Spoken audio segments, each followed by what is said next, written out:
नवाज शरीफ जाने, शहबाज शरीफ जाने, आसिफ अली जरदारी और बिलावल भुट्टो जरदारी जाने। ये सारी गेम हो रही है बेसिकली। अब ये जो सोच रहे हैं कि खान साहब को हम सजा दे देंगे, ये आई थिंक से कि इनके बस की बात नहीं है कि ये खान साहब को सजा दे ले। खान साहब उनके लिए रास्ता बन चुका है, जहां तक मेरे पास इंफॉर्मेशन है, क्योंकि बुशरा बीबी के बाद खान साहब का भी रास्ता आपको सामने बनता हुआ दिखाई देता है, क्योंकि केसेस तो जाली हैं, झूठे हैं।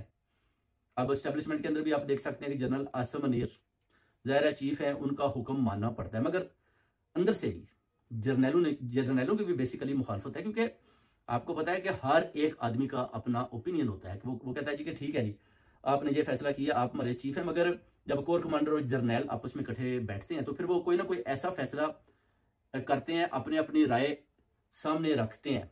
फिर अगर जनरल आसिम मुनीर साहब अपनी जाती लड़ाई या अपनी जाती गुस्सा खान साहब के ऊपर या इन पीटीआई के ऊपर निकालते हैं तो फिर वो उनकी अपनी मनमर्जी है, क्योंकि जर्नैलों में से भी काफ़ी लोगों ने उनको बताया कि ठीक है, हम आपकी हुक्मदुली नहीं कर रहे, ज़ाहिर है आप चीफ हैं तो हम आपके साथ खड़े हैं, क्योंकि एस्टेब्लिशमेंट का जो स्टैंड है ना वो इकट्ठा ही होता है। बेसिकली जो भी चीफ कहता है ना वो उसके ऊपर भी मार मिट जाती है। वो कहते हैं कि ठीक है, हमारा चीफ जो कुछ कह रहा है ना करना वही है, मगर वो अपनी अपनी राय जरूर कायम करते हैं।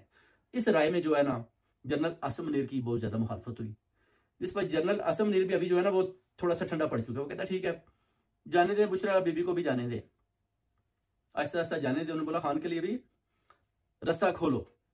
खान ना तो मशरूत माफी मांगने को तैयार है, ना खान 9 मई के हवाले से अपने आप को वो कहता है कि मैं गुनाहगार हूं। वो कहता है मैं तो अंदर था, कहता है वो तो उधर से भी बच गया। अब बैरूनी ताकतें भी आप देखें, जो अपना प्रेसिडेंशियल इलेक्शन के लिए मिस जिल, उसने भी आवाज उठाई कि खान साहब भेजना है, उसको भी बाहर निकालें। आलमी दुनिया में भी खान साहब की तरफ से बहुत ज्यादा सिफारिशात आई। अब उस लिहाज से भी ये देखना चाहते हैं कि जनाब खान साहब के लिए क्या करें। खान साहब इज 72 नाउ, तो वो कहते हैं कि इनको जो है ना अपना रास्ता दें, ठीक है, इनको निकालें, वो तरीके के साथ निकालें। अब तरीका इन्होंने लगाना है, जो वो देखना पड़ेगा आपको कि ये कौन सा तरीका है। ये आपको अचानक ही पता चलेगा कि जनाब खान साहब को जनाब उन्होंने जनाब निकाल के ना तो बनी गाला छोड़ रहे हैं या जुबान पर छोड़ रहे हैं कि जनाब आप इधर रहें आराम से, आपको सिक्योरिटी भी देते हैं, आपके ऊपर सिक्योरिटी थ्रेट था जनाब, हमारा इसमें कोई कसूर श्योर नहीं है, तो हमने तो आपकी जनाब जान बचाई है। आपको तो बैरूनी ताकतों से भी आप जो एब्सोल्युटली नॉट बोला, उसमें भी आपको काफी खतरा था। ये जो अपना माफिया भी आपके खिलाफ खड़ा था, तो हम तो आपको प्रोटेक्शन देते रहे हैं, आपको बचाते रहे। हमारा तो आपके साथ किसी किस्म की नात को लड़ाई है।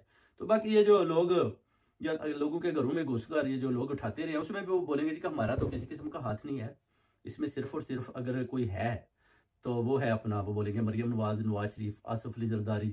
ये माफिया लोग हैं जो लोगों के घरों में, जिन्होंने वीगो ट्रकों में लोगों के घरों में आदमी डाले, जो अपना सिविलियन वर्दियों में, ना तो पता चला ये वो एस्टेब्लिशमेंट के आदमी है, ISI के हैं, पुलिस के हैं, ये कौन लोग हैं, और ना ही आज तक पता चल सका है कि ये किसको किधर लेकर गए हैं। जैसे आप देख सकते हैं कि जो खान साहब के वकील हैं पंजोथा साहब, अब वो गायब हैं। कभी बताते हैं जी कि वो पिंडी चौक में जनाब उधर लोकेशन आई है, कभी बताते हैं इस्लामाबाद में वो जी उधर दिखाई दे, उधर लेके जा रहे हैं, ऐसे ही बस ना हवा में। कभी कहते हैं पेशावर में उनका फोन ट्रेस हो रहा है।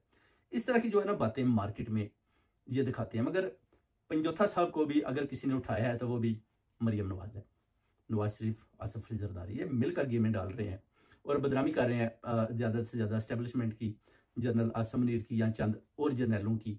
अभी उनका आई थिंक कि इस गेम के साथ लेना देना बिल्कुल नहीं है, वो पीछे हट चुके हैं। और जो वो उन्होंने देख लिया कि अवाम तो हमारे साथ नहीं खड़ी, अवाम कौम और ओवरसीज कम्युनिटी खान के साथ खड़ी है, तो इससे बेटर है कि हम पीछे हट जाए। अगर हम इस तरह खेल खेलते रहेंगे या इस हुकूमत को और ज्यादा चलाने की कोशिश करेंगे तो फिर इसमें वो देख रहे हैं कि हम और ज्यादा गंदे होंगे। आईनी तरमीम तो बन गई, चले हमने अपना अपना घर बचा लिया, अपने दफा के लिए हमारे पास एक ऐसा कानून 26वीं तरमीम आ गई जिसकी वजह से अगर किसी किस्म का भी खान साहब कल को एक्शन लेते हैं तो हमारे पास उनको जवाब देने के लिए 26वीं जो आईनी तरमीम हमने बनाई है उस पर हम काम करेंगे, और जो फॉर्म 47 की हुकूमत है वो भी बरकरार रहेगी। और इस तरह जिसकी हम तकर्री करना चाहती है या किसी को भी हम एक्सटेंशन देना चाहते हैं तो वो भी हम जनाब खुले हम दे लेंगे।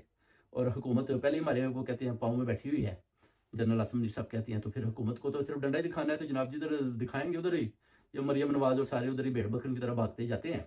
तो आइन और कानून वो कहते हैं कि हमारी गिरफ्त में है। तो खान को उस वक्त छोड़ देंगे जब सारी पावर्स ले लेंगे अपने हाथों में और हुकूमत में वही लोग बैठे होंगे जो हमारी बात मानेंगे, तो फिर खान अकेला क्या करेगा। तो ये बातें वो देखते हैं, सोचते हैं, उसके बाद फिर ये भी सोच रहे हैं कि खान साहब को छोड़ दिया जाए या बुशरा बीबी को दोबारा पकड़ लिया जाए। यानी हुकूमत चाहती है कि बुशरा बीबी को दोबारा पकड़ लिया जाए, मगर जनरल आसिम मुनीर साहब वो कहते हैं कि खान साहब को भी छोड़ा जाए।